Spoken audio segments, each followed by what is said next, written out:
Good afternoon, everyone. My name is Chris London. I work for the Kalamazoo Department of Public Safety.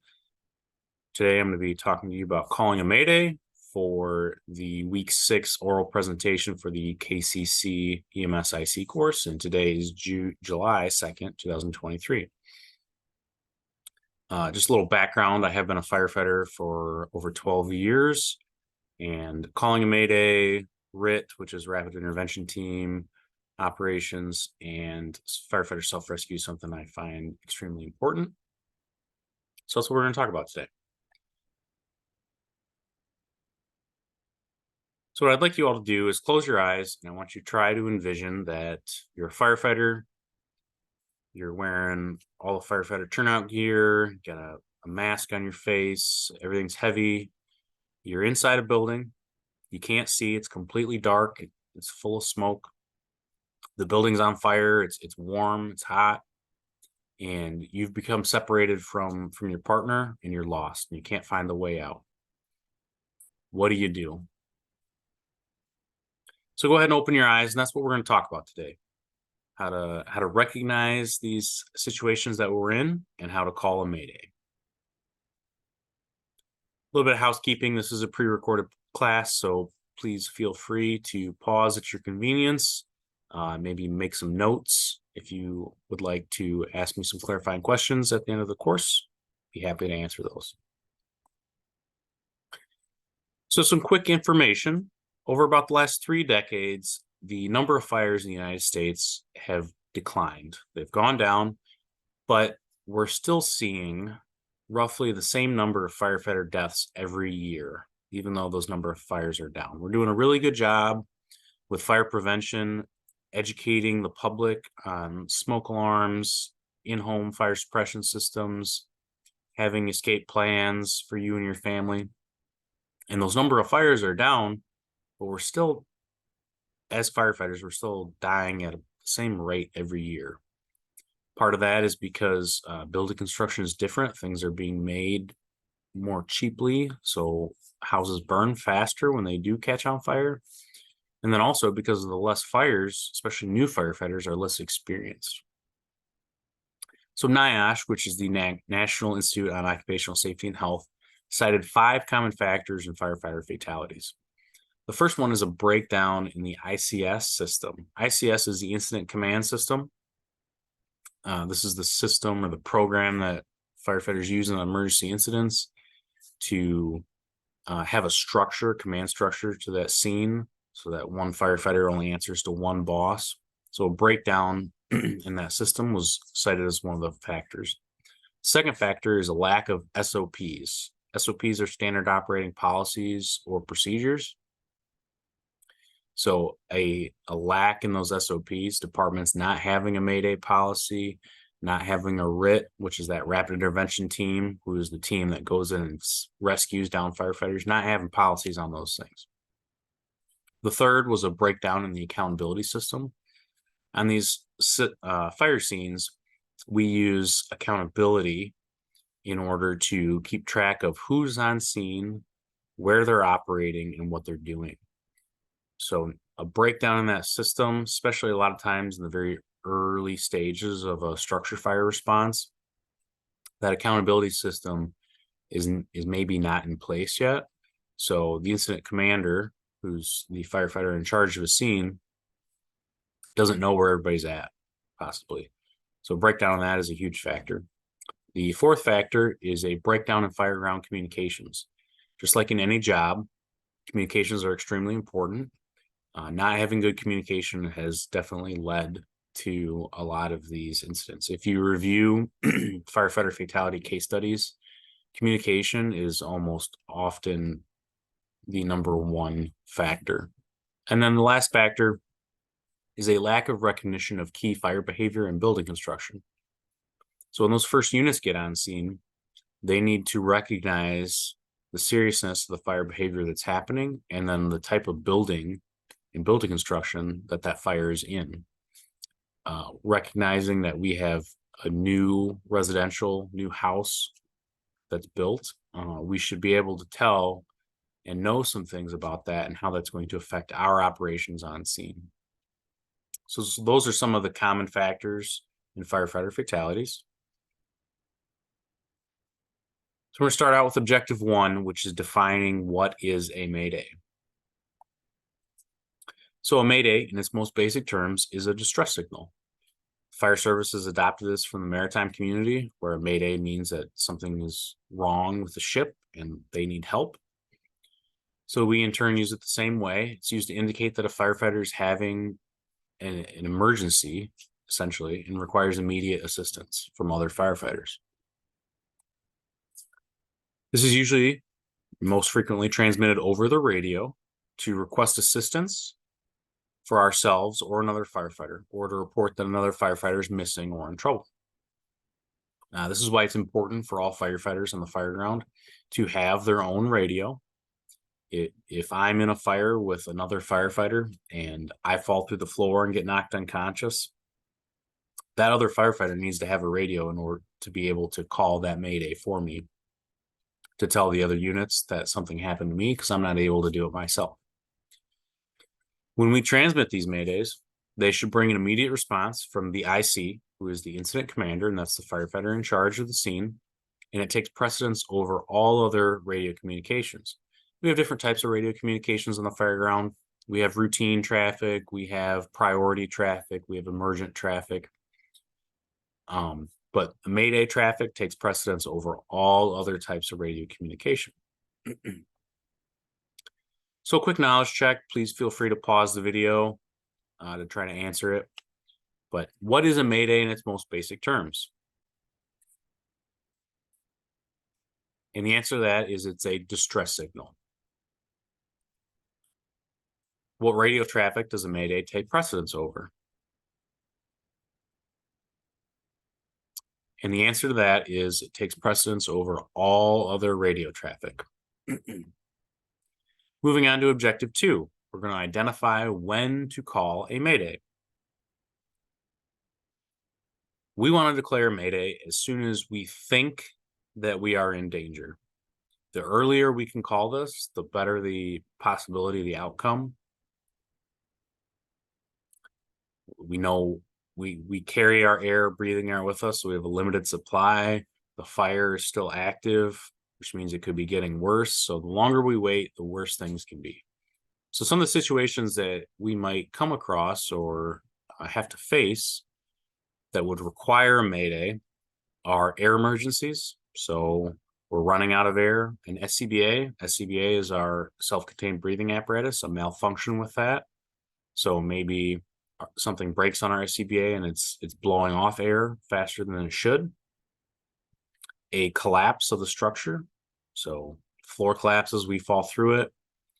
The ceiling collapses, we're trapped underneath it. If we're lost or disoriented, we get separated from our crew. We don't know where we're at inside the structure. We get separated from the hose line. We don't know how to get out. It could be a very serious situation. Our low pressure alarm, which is on our SCBA, that tells us that we're running out of air and we're unable to immediately exit the structure. This is very important. This is why there are standards on when low pressure air alarms go off, to make sure that we have enough air to get outside of the structure. Because if we run out of air, we have two options: hold our breath until we can't hold it anymore, or take our mask off, which means we're now breathing in that hot, nasty smoke, which is going to make us go unconscious. And then anytime another firefighter is having an emergency and they're unable to call a mayday for themselves.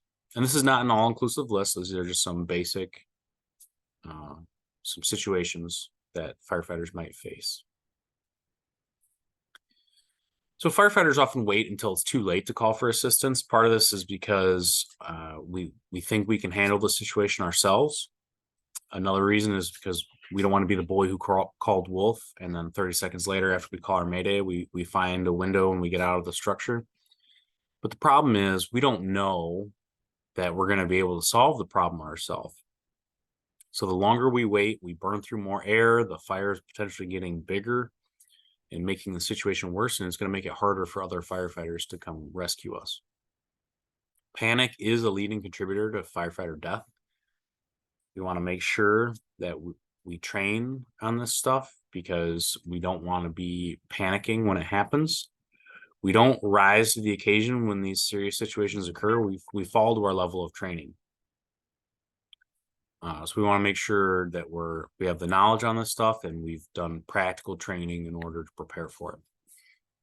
Failure to act in these situations can be fatal, and not just for us, but for someone else too, for another firefighter that's either a partner or somebody coming in to rescue us. So please do not hesitate to call when you think that you're going to need help. Quick case study, 2001 Phoenix, Arizona supermarket fire. There was multiple firefighters operating inside of the supermarket that was on fire, and one of the firefighters became lost, disoriented, started to run out of air, and he called a mayday. And unfortunately, Phoenix didn't have a policy for calling maydays and how to respond to them and how to rescue firefighters that were in danger. Unfortunately, that firefighter perished. But after this incident, Phoenix Fire Department partnered with a local university, and they basically recreate this situation, and they did studies running this back to back over and over in order to see how they could prevent this from ever occurring again. And through this study, what they found was that it took an average of 8 minutes to reach that downed firefighter. That's a significant amount of time. So you got to think, as those 8 minutes are going by, that downed firefighter is still breathing through all their air. It took an average of 22 minutes to find, package, and provide an alternate air supply to that downed firefighter. So packaging is when we find that downed firefighter and we're getting them ready to move. And then providing that alternate air supply, so being able to bring in a alternate air supply and hook that up to the downed firefighter, because if it's taken us over 8 minutes just to find them, they could be running out of air. And then it took an average of 12 firefighters to rescue one downed firefighter. OSHA, which is the Occupational Safety and Health Administration, has this 2 in and 2 out rule, which basically says that if you have 2 firefighters operating inside of a structure that's on fire, you should have 2 firefighters on the outside who are ready to go in and rescue those 2 firefighters on the inside. Well, they found that rescuing a downed firefighter is a very labor-intensive process, and you're going to need a lot more than just 2 firefighters in order to rescue them.